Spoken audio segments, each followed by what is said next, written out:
The first module in our synthesizer is our oscillator, and this is the sound creator. It generates the sound based on a geometric waveform, and we have waveforms like sawtooth, square wave, triangle wave, sine, and noise. And most of them get their name just by their shape. If you look at a square wave, it is very squarish. If you look at a sawtooth waveform, it does look kind of like a saw blade. The oscillator is always just putting out sound. Later in the signal flow, that sound will be turned on and off. And we tend to use very, very bright sounds in the very beginning. These sawtooth and square waveforms are really brilliant, harsh, and kind of obnoxious, truthfully, which is why we use the filter after the fact. But another name for this oscillator is a VCO, a voltage-controlled oscillator. And that's the important thing about synthesis, because we do have just general oscillators, like built into mixing boards for test tones, but they don't change over time.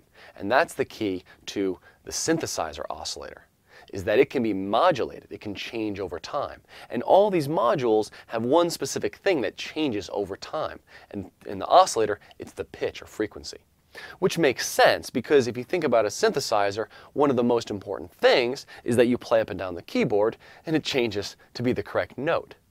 Well, that instance, that idea that playing up and down the keyboard is changing the note, that's an example of modulation.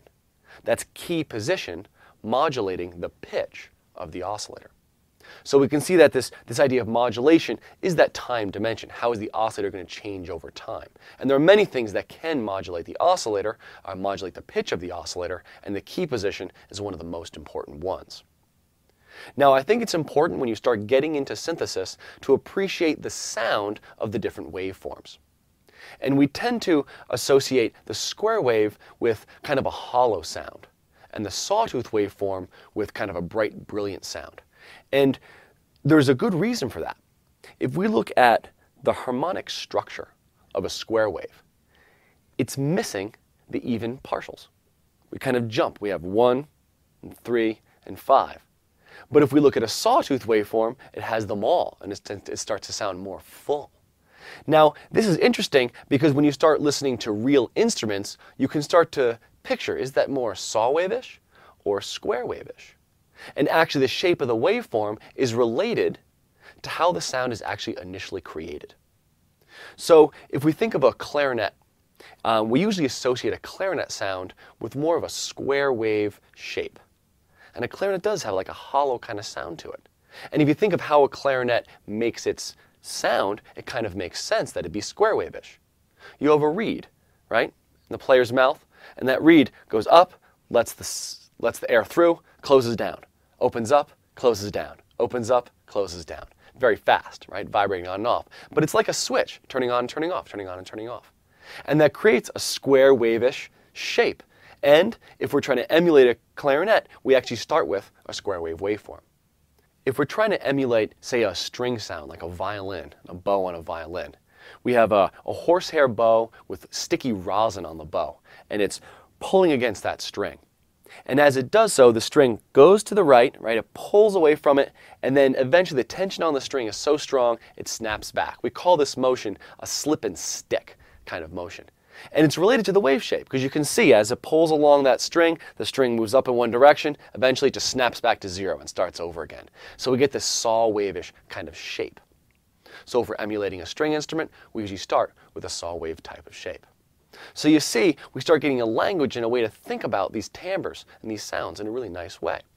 So let's look at the oscillator section of my simple synthesizer, and then we'll move on to the filter next. In this video, we're going to move into studying synthesis, and I'd like you to have a synthesizer of your own open so you can work along with this tutorial. Now, the challenge for you is going to be taking the knowledge we gain here and applying it in your synthesizer. It'll take some exploration and some figuring out, but you will find these sections in your synth. To have the most success, I'd like you to choose a subtractive synthesizer. Avoid synths that are based on frequency modulation, so if you see FM in the title, probably not what you want to use here. So this is built on a basic subtractive synthesis model, and I think you can find a subtractive synth in your DAW or in your collection of plugins. The main 5 sections we have here again are oscillator, filter, amplifier, envelope, and LFO. I'd like you now to find the oscillator section of your synthesizer. It might be labeled OSC or oscillator, and it will most likely have options to change the wave shape between a variety of common wave shapes like sine, saw, triangle, square, and noise. Now, I'd like to look at the different wave shapes that are really common in a traditional subtractive synthesizer. The first one is sine wave, and a sine wave is what we would consider a pure tone. It's energy at a single frequency. Let's hear it. So we have energy at a single frequency, and a sine wave is the purest, simplest of tones.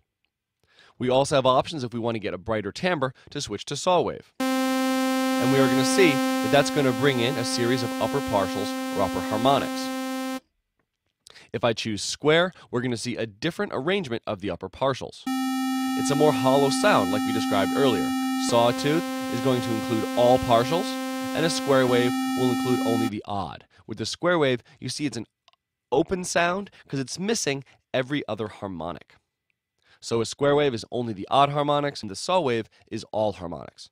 If you have the option for a triangle wave, you'll find that it sounds like a filtered square wave, in that it only includes the odd harmonics, but they fall off faster as you go up the frequency spectrum. You might also find a noise section in your oscillator or a specific noise oscillator that will give you general broadband noise. White noise is energy across the frequency spectrum, and it's even across the frequency spectrum. So that's what we can expect to find in an oscillator section. Synth designers want you to understand their software, so they usually make it very clear where the different sections of the synth are. It'll be obvious where the oscillator section is, where the filter section is, where the LFO is, and where the envelope is. I'd like you to go to your synth and try some of these things out now. Can you find the oscillator? Can you change the wave shape? Can you find the filter section? Can you find the envelopes? Just get a feel for the overall layout of one or two synthesizers, and then we'll move on to filters.